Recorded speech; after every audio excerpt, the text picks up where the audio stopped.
pelagianismo ou arminianismo? De onde veio esse debate? Quais são as posições de cada um? Como tudo começou? Esse é o assunto desse vídeo. Entendemos que o ápice do debate aconteceu no Sínodo de Dort. Um sínodo é uma reunião convocada pelas autoridades eclesiásticas, isto é, pelas autoridades da igreja. De Dort, porque aconteceu na cidade de Dordrecht, na Holanda, em 1618 e 1619. Entretanto, este debate aconteceu em continuidade de outro que aconteceu lá atrás, na época da patrística, isto é, dos pais da igreja, entre Agostinho e Pelágio.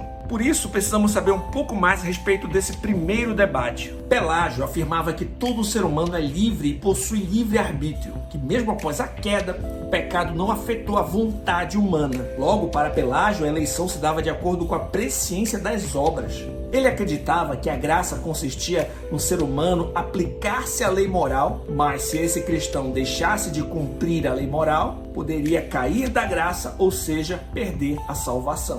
Para Agostinho, essa explicação de Pelágio era infantil, superficial e profundamente antibíblica. Ele entendeu que o pelagianismo era uma heresia. Sendo assim, respondeu a ele com as seguintes formulações. Primeiro, o ser humano é totalmente depravado. Todas as esferas humanas são manchadas pelo pecado. Vontade, afetos, memória, intelecto, etc. Sendo todos os homens carentes e dependentes da graça de Deus. Segundo, a eleição é incondicional. A eleição é baseada na liberdade do doador, Deus. Ele quem por muitas vezes escolhe os piores pecadores para o seu santo conserto. Terceiro, a graça é irresistível. Quando o Espírito Santo vem com poder sobre o incrédulo, as escamas são tiradas dos seus olhos. O seu coração de pedra é quebrantado e lhe é dado um coração de carne, que não consegue resistir à beleza de Deus. E quarto, a perseverança dos santos. Os que abraçam Deus Trino por obra do Espírito Santo perseverarão até o fim. Posteriormente, outras posições surgiriam como o semi-pelagianismo, o semi-agostinianismo. Porém, na época da Reforma Protestante, a posição dos reformadores como Lutero, Calvino, Zwinglio seria semelhante à posição de Agostinho. A maioria dos protestantes dos Países Baixos seguiam os ensinamentos do reformador francês João Calvino. Eles adotaram o nome de Igreja Reformada, seguindo o exemplo de Calvino em Genebra, na Suíça. Nessa época, o livre-arbítrio, cooperando com a graça, era a posição defendida pela Igreja Católica Apostólica Romana, enquanto os reformadores acreditavam que os pecadores são alcançados pela graça de Deus por meio da sua soberana eleição. Em relação aos pontos doutrinários que prepararam o caminho para os cânones de Dort, encontramos outros debates tais como supralapsarianismo versus infralapsarianismo,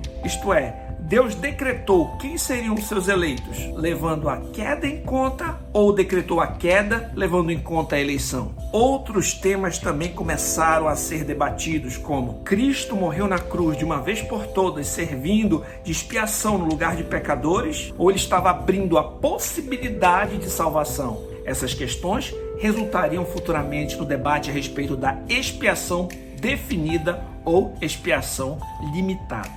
Um teólogo chamado Jacob Arminio entendia que, se Deus tivesse decretado a queda, logo ele seria o próprio autor do mal.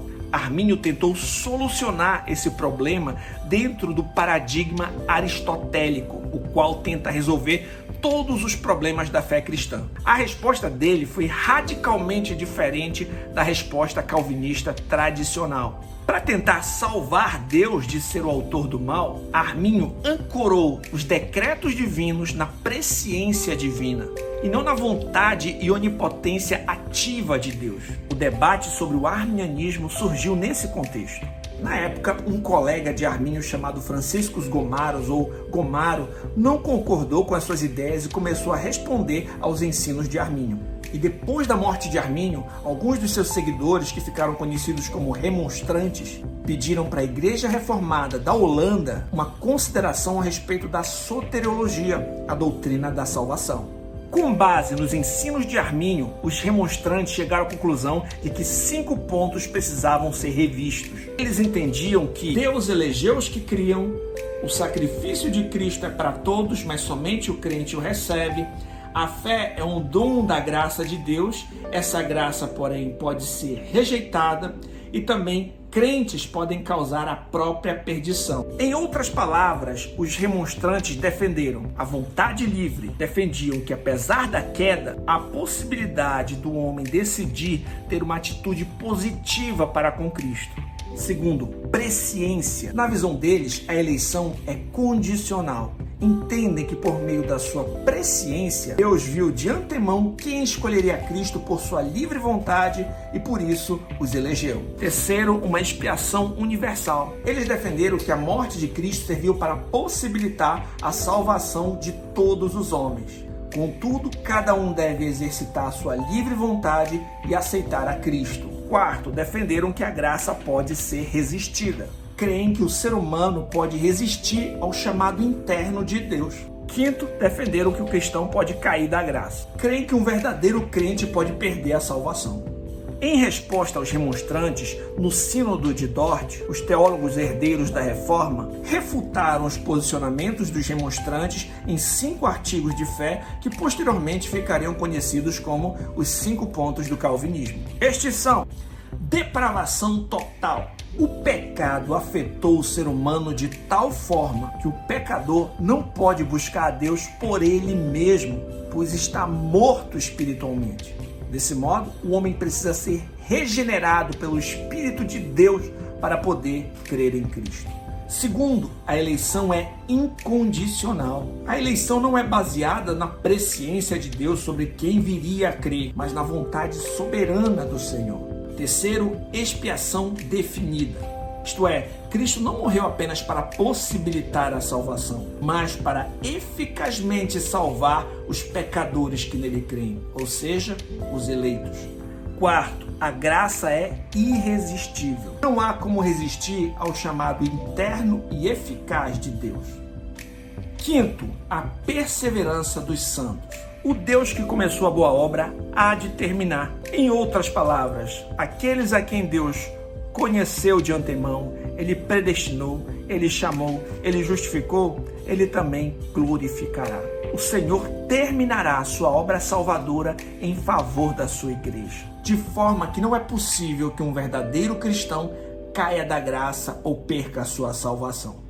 O resultado do Sínodo de Dort foi um documento que, sem negligenciar a responsabilidade humana, salientou a salvação pela graça de Deus, em consonância ao apóstolo Paulo em Romanos 9,16, que diz: assim, pois, não depende de quem quer ou de quem corre, mas de Deus usar a sua misericórdia.